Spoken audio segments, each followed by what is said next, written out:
धुले की ग्रीन धुले टीम की अवधारणा के माध्यम से और नगर निगम सहित विभिन्न संगठनों के सहयोग से करोड़ रुपए खर्च करके धुले शहर में बड़ी संख्या में पेड़ लगाए गए हैं। और लेकिन दुर्भाग्य की बात यह है कि इन पेड़ों को पानी नहीं मिलने के कारण ये पेड़ सचमुच सूख रहे हैं। इसलिए धुले टीम के प्रमुख ललित माली सहित ग्रीन धुले ट्री टीम के सदस्यों ने मनपा प्रशासन को एक बयान देकर मांग की है कि मनपा प्रशासन सभी पेड़ों को बचाने की जिम्मेदारी ले और इन्हें पानी की व्यवस्था करे। और 2024 और उससे पहले सरकार के साथ साथ नगर निगम के माध्यम से ग्रीन धुले ट्री टीम और शहर के अन्य संगठनों ने लगभग करोड़ रुपए खर्च करके धुले शहर में पेड़ लगाए हैं।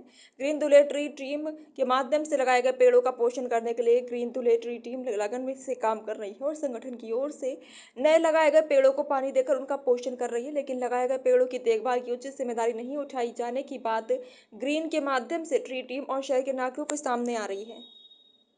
नमस्कार, मी ग्रीन धुळे वृक्ष टीम तर्फे या ठिकाणी या वर्षाचा पहिला जी काही ॲक्टिव्हिटी होती त्यासाठी आज ग्रीन धुळे वृक्ष टीम जमलेली आहे। सर्वात महत्त्वाचे म्हणजे जे आपण मागच्या वर्षी हजारो झाडं लावले ग्रीन धुळे वृक्ष टीमतर्फे किंवा प्रशासनातर्फे लावले असतील, कोणत्या संस्थांनी लावले असतील, मला सगळ्यांना विनंती आहे की आता प्रत्येक झाडाला पाण्याची गरज आहे। कोणावर आमचा आरोप किंवा काही आमचं त्यांच्यावर काही म्हणणं नाही आहे।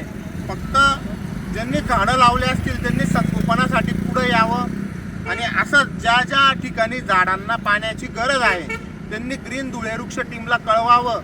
आम्ही त्याच्यावर उपाययोजना करतो आहे आणि या अशा पद्धतीने आता या झाडांना जर आता 8 दिवसात पाणी भेटलं नाही तर हे सगळे झाडं जळून जातील आणि हे लाखो रुपयाचं, करोडो रुपयाचं दरवर्षी आपण वृक्षारोपण करून जे काही ग्रीन धुळेसाठी जे काही मेहनत घेतली ती सगळी वाया जाणार आहे। म्हणून आपल्या कार्यक्रमाचा या कारणामुळे उपयोग होणार नाही। म्हणून आता पाण्याची व्यवस्था करणं खूप महत्त्वाचं आहे झाडांसाठी।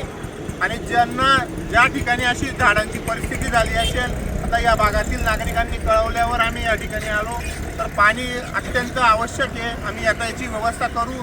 तसंच अजून कुठे कोणाला काही गरज असेल त्यांनी आम्हाला कळवा। जय हिंद, जय महाराष्ट्र। वृक्ष लागवड करतो आणि मग नंतर पाणी द्यायचं विसरतो, अशाच प्रकारची ही परिस्थिती बघा। हे कोणी लावले मला माहिती नाही, परंतु अशी रस्त्याच्या कडेला अनेक झाडं लावलेली आहेत की ज्यांना आत्ता पाण्याची अत्यंत गरज आहे। आत्ता जर त्यांना पाणी नाही मिळालं तर ती आपली लावलेल्या झाडांचा काहीही उपयोग नाही, ती मरतील आणि पुन्हा त्याच जागेवरती पुढच्या वर्षी आपल्याला झाडं लावावी लागतील, अशी परिस्थिती निर्माण होईल। ग्रीन धुळे स्थापन करण्याचा आमचा उद्देश हाच होता की झाडं लावायचीच आहेत, परंतु त्याबरोबर त्या झाडांचं संगोपन करायचं आहे।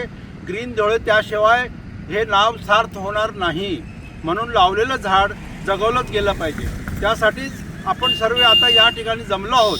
याच्यासाठी जमलो आहोत की लोकांना समजलं पाहिजे की आपण जे झाडं लावतो ते झाडं जगवणं किती महत्त्वाचं आहे। आपण कार्यक्रम करतो आणि विसरून जातो, तसं व्हायला नको असं मला प्रामाणिकपणे वाटतं। म्हणून ग्रीन धुळेची सर्व टीम या ठिकाणी जमलेली आहे आणि त्यांच्यामार्फत आपल्याला सांगू इच्छितो की प्रत्येकाने धुळेकर प्रत्येक नागरिकाने जागृत राहून आपण स्वतः पाणी टाकलं पाहिजे। तसंच किंवा ज्या कोणी ते झाडं लावली असतील त्यांना उद्युक्त केलं पाहिजे की बाबांना पाणी टाका, त्यांना खत द्या आणि झाडं जगवा। कमीत कमी 2 वर्ष झाडं जगवल्याशिवाय आपण झाडं लावण्याचा जो प्रोग्राम आहे तो आपला खरोखर सक्सेस होणार नाही। त्यासाठी प्रत्येकाला विनंती आहे की आपल्या परिसरामध्ये ज्यांनी काही झाडं लावली असतील ती जगवण्याची जबाबदारी आपली आहे हे ध्यानात ठेवा। एक मिनिट, आता मी